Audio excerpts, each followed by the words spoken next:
Assalamualaikum warahmatullahi wabarakatuh. Bertemu lagi dalam perbincangan soalan isi tempat kosong bahagian A kertas 1. Nombor soalan 21 hingga 40. Baiklah, kali ini kita akan membincangkan soalan tahun 2009 iaitu set 3.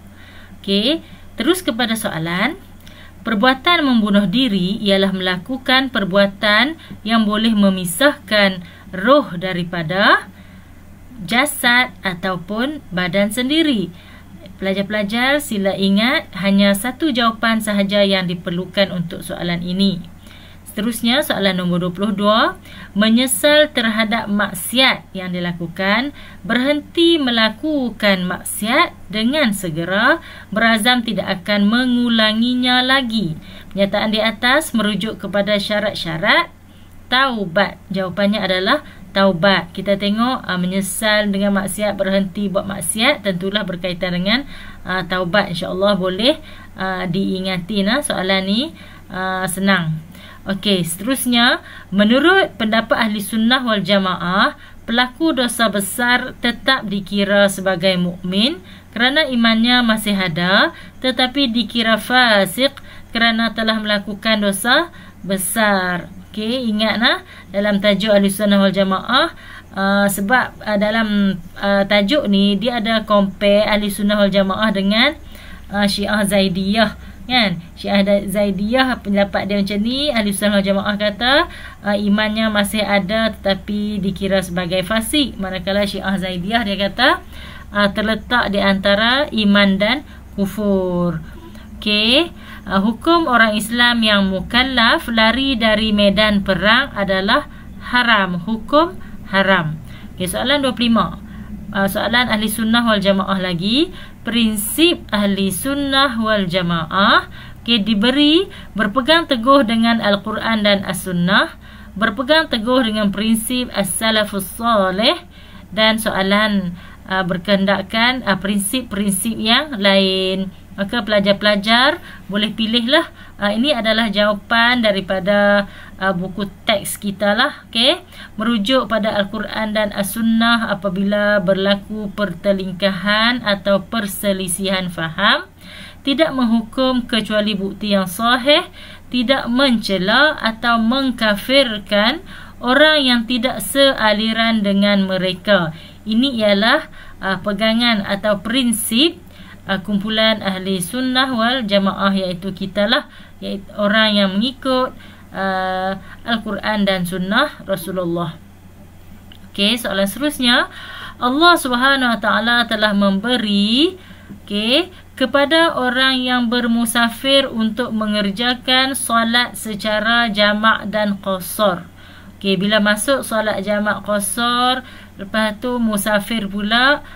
Jadi pelajar-pelajar ingatlah, bila kita pergi musafir, kita nak solat, kita solat jamak qasar ataupun nilah kan. Jadi jawapan dia adalah rukhsah ataupun kelonggaran. Ingat istilah ni, rukhsah, dalam bab solat jamak dan qasar.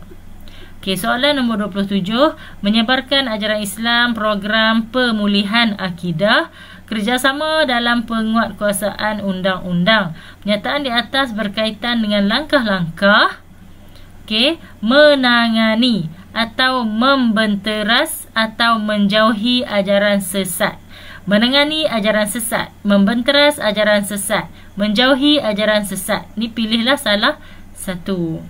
Okey, soalan nombor 28, rukun jual beli, penjual dan pembeli barang, harga. Ada di sini Q. Bila rukun, perkara mesti ada dalam satu-satu proses jual beli. Ada dua pihak, penjual pembeli, barang, harga, dan seterusnya. Bila nak berpindah barang ni dengan di antara penjual pembeli adalah ijab dan qabul ataupun lafaz jual beli. Ini adalah rukun dalam jual beli. Hukum mengambil upah haji bagi seorang yang telah memenuhi syarat-syarat tertentu ialah harus. Dalam bab upah haji, orang yang ambil upah tu harus. Maksudnya dia boleh ambil upah ataupun dia tak ambil upah lah, tu maksud harus, boleh pilih. Okey, nombor 30. Sebaik-baik akikah ialah menyembelih. Okey, kanak-kanak lelaki. Okey, dalam bab akikah kita tahulah kita kena kalau seorang kalau perempuan seekor kambing. Kalau lelaki afdal 2 ekor kambing. Okey, soalan seterusnya. Miqat ialah sempadan tempat bagi jemaah haji memulakan niat ihram haji atau umrah. Okey, sekarang ni dalam tajuk miqat ada 2. Satu miqat makani, iaitu sempadan tempat. Yang kedua apa dia? Miqat zamani, iaitu sempadan masa. Masa yang tertentu untuk berniat ihram haji atau umrah lah. Pelajar-pelajar ingat, miqat makani tempat. Kalau zamani, zaman ialah masa. Okey, seterusnya melontar jamrah. Jamrah al-ula, jamrah al-wusta. Okey, ni adalah nama-nama jamrah tempat kita melontar dalam ibadah haji lah. Okey, jadi yang ketiga ialah jamrah al-aqabah, iaitu jamrah yang dilontar pada hari ke-10 hari raya haji. Di sinilah jamrah al-aqabah. Okey, soalan seterusnya, memberi nasihat dengan penuh hikmah, memisahkan tempat tidur, memukul dengan tujuan mendidik. Okey, jadi dalam ni ialah cara untuk menangani isteri yang nusyus ataupun derhaka.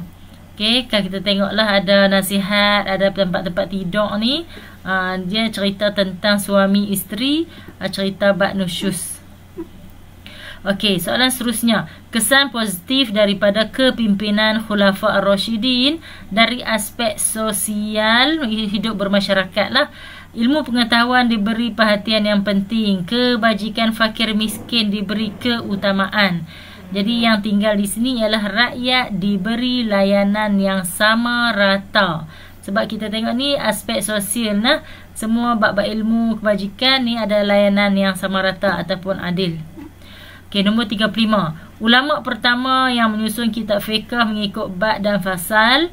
Kitab karangan beliau Al-Fiqh Al-Akbar atau disebut juga Al-Fiqh Al-Akbar dan Al-Faraid. Yang ni kita dah jumpa dalam perbincangan yang lepas, kitab Imam Abu Hanifah. Okey, soalan seterusnya, panglima tentera pada zaman kerajaan Bani Umayyah yang berjaya membuka Andalus iaitu Spanyol ialah Tariq bin Ziyad. Hafal nama ni ialah panglima perang zaman kerajaan Bani Umayyah, Tariq bin Ziyad. Sedap nah nama ni, ingat. Okey, soalan seterusnya, jangkitan virus seperti TB, penyakit rubella, penyakit cacar atau smallpox ni. Okey, inilah penemuan penyakit-penyakit yang telah dikenal pasti oleh Ibnu Sina. Dalam bahagian tokoh tingkatan 5, bila cerita bab-bab penyakit-penyakit ni, Ibnu Sina lah, sebab ini satu-satunya bahagian tokoh yang kita belajar dalam bidang perubatan. Okey, seterusnya, laluan digunakan oleh para pedagang Muslim pada zaman kerajaan Bani Abbasiyah untuk mendapat barangan sutera di negeri China. Barangan sutera, maka laluan tersebut disebut sebagai laluan sutera. Okey, jawapan dah ada dekat soalan ni. Mereka ke negeri China untuk membeli barangan sutera. Jadi laluan tersebut digelar sebagai laluan sutera. Okey, seterusnya kita hendaklah menasihati pesakit supaya tabah menghadapi ujian daripada Allah Subhanahu Wa Taala. Okey, nak nasihat suruh dan tabah. Jadi kita boleh letaklah jawapan bersabar dan tabah, tidak berputus asa, tenang. Pilihlah salah satu. Baiklah, soalan nombor 40, soalan terakhir, sumber berfikir dalam tajuk akal tu lah, tajuk apa? Tajuk bab pertama bahagian adab tingkatan 4. Okey, sumber berfikir, wahyu dan syariat Islam, bukti kajian saintifik. Jadi kita nak berfikir akal cahaya hidup ni, tajuk dia. Sumber dia adalah satu, akal fikiran ataupun Sumber berfikir adalah maklumat atau fakta